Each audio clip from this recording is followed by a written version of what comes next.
황금 계좌를 여는 열쇠 들고 계신 분이죠. 증권가 우주대스타 여러분의 키맨 KB증권 프라임센터 투자 컨텐츠팀 민재기 팀장 나오셨습니다. 안녕하세요. 네, 안녕하세요. 네, 모처럼 만에 직접 모시고 이야기를 나누게 됐습니다. 네네. 30분 정도 뒤면 한국은행의 금통위 개최를 하기 때문에 거두절미하고 이 부분부터 질문을 드릴게요. 금리 올릴까요, 말까요? 동결할 것 같습니다. 가능성. 네네. 동결하게 되면 우리 시장의 영향력은 어떨까요? 일단 사실 우리 전체 큰 시장은 미국의 금리 인상이 중요한 거지 우리나라 이제 기준금리 인상은 크게 중요하지 않은데 어쨌든 지난주에 이제 매파 성향이 강했던 이제 카플란 총재께서 이 델타 변이 때문에 테이퍼링 지연할 수 있다 그 발언 때문에 시장에서는 전문가분들은 대부분 동결 예상하고 있고 저도 아마 금리 인상은 좀 섣부르게 하기 힘들지 않을까 생각됩니다. 카플란 여는 총재 발언 이후에 계속 미국 증시도 올라가고 있는 네네네. 상황이고 우리나라도 금리 동결 가능성에 대해서 말씀을 주셨고 시장의 영향력 크지 않을 것이라고 보셨습니다. 혹여나 금리 인상이 된다면 영향력 어떻게 보세요?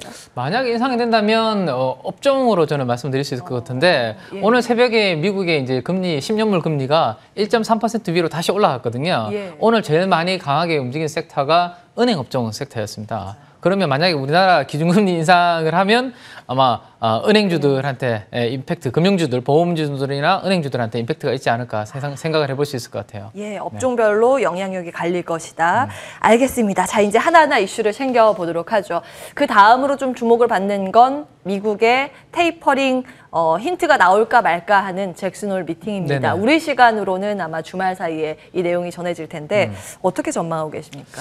일단 이것도 저는 좀 생각이 조금 다른데요. 이 잭슨홀 미팅에서 테이퍼링 관련된 언급이 나오지 않을까라는 게 시장의 일반적인 지금 기대감이시죠. 노 테이퍼링 이번에 잭슨홀 미팅이요? 저는 테이퍼링 코멘트 안 나올 것 같거든요. 왜냐하면 일단 이 잭슨홀 미팅의 성격 자체가 학술 토론의 성격입니다. 이게 뭐 통화 정책에 대해서 뭐 이렇게 발표하는 자리보다는 연준만 참석하는 게 아니라 다른 나라의 중앙은행 총재들도 오고 경제학자, 뭐 투자자, 언론사들 많이 오기 때문에 테이퍼링 언급은 쉽게 좀 하기 어렵지 않을까라는 생각이고 오히려 지금 신중하게 하려는 게 연준의 생각이죠. 그래서 9월 첫째 주에 이제 고용 데이터가 나옵니다. 그리고 9월 둘째 주에 이제 물가가 나오거든요. 이 고용과 물가가 이제 테이퍼링에 대해서 가장 중요한 영향을 주는 이슈죠. 그래서 이 데이터가 만약에 좋게 나오면 그때 9월 한 22일경에 우리 FOMC 회의가 있지 않습니까? 그때 저는 구체적인 테이퍼링에 대한 코멘트가 나오지 않을까라는 생각을 하고 있습니다.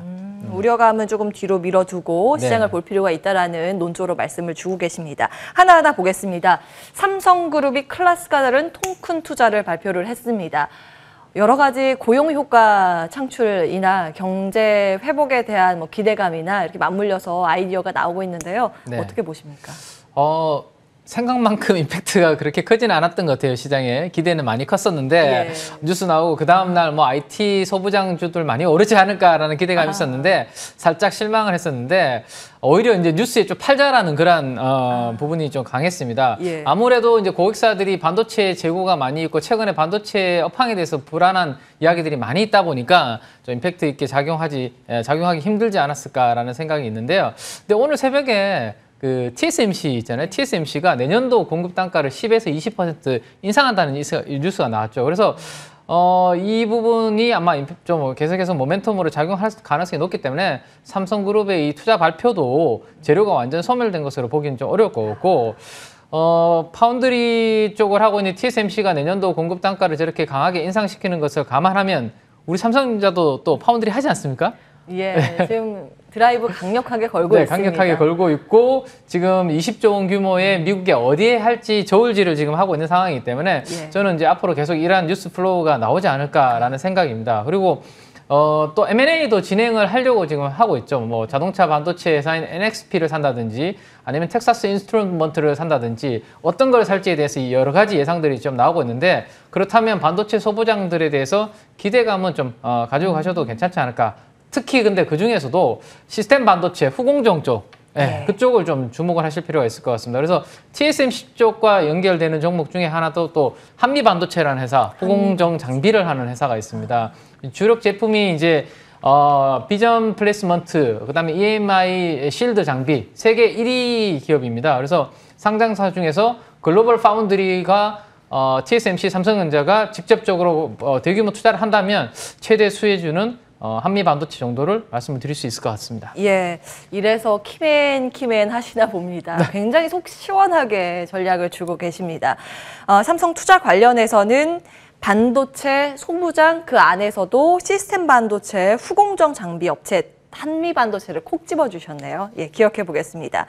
탄소 중립 이슈 체크를 해볼까요? 사실 탄소 중립은 우리가 계속 해야 되는 거고 미국도 중국도 유럽도 굉장히 강력한 정책을 지금 잇따라서 발표를 하고 있습니다. 투자의 아이디어는 어떻게 보세요?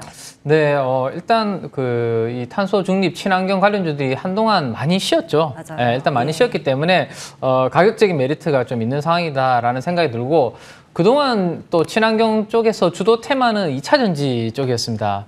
근데 2차 전지 쪽에서 약간의 최근에 노이즈가 좀 발생을 하고 있기 때문에 새로운 친환경 테마가 좀 형성이 되는 그런 모습이 나타나고 있고요.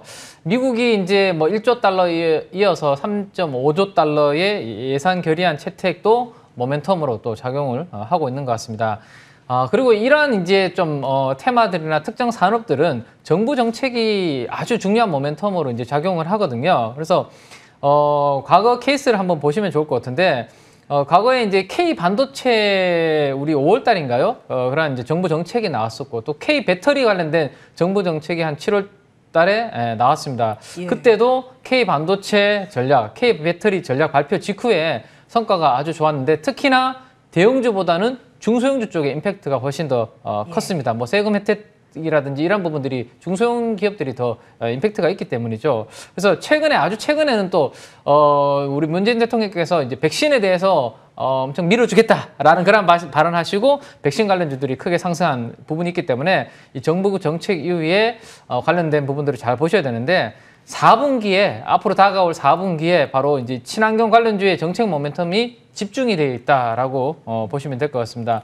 특히나 이제 미국 의회의 이제 휴회가 9월 10일 정도에 끝나기 때문에 미국에서 이러한 부분들의 속도가 빨라질 수 있고 국내에서도 2022년도 이제 예산안 발표, 그린 부분의 재정 투자 규모를 얼마나 할지에 대한 발표가 조만간에 나올 건데 아마도 4분기에 담길 내용 중에서 최근에 좀 어제부터 움직임이 나타나고 있는 이 수소 관련된 이러한 정책 모멘텀도 4분기에 많이 집중이 되어 있는 상황입니다. 그래서 이미 한번 슈팅이 강하게 나온 2차 전지 쪽보다는 상대적으로 좀 덜 움직이고 먼저 주가가 선조정을 받은 수소라든지 그리고 태양광이라든지 풍력 이런 쪽을 좋게 보셔도 될 것 같고 조만간에 좀 일본에서는 수소시티 건립에 대한 발표 이야기도 나오더라고요. 네, 그래서 그런 부분까지 감안해서 보시면 좋을 것 같습니다. 예, 한 30초 정도 시간이 될 것 같은데요. 지금 수소, 태양광, 풍력을 방점을 찍어서 말씀을 주셨는데 가장 매력 있는 부분은 뭐라고 보세요?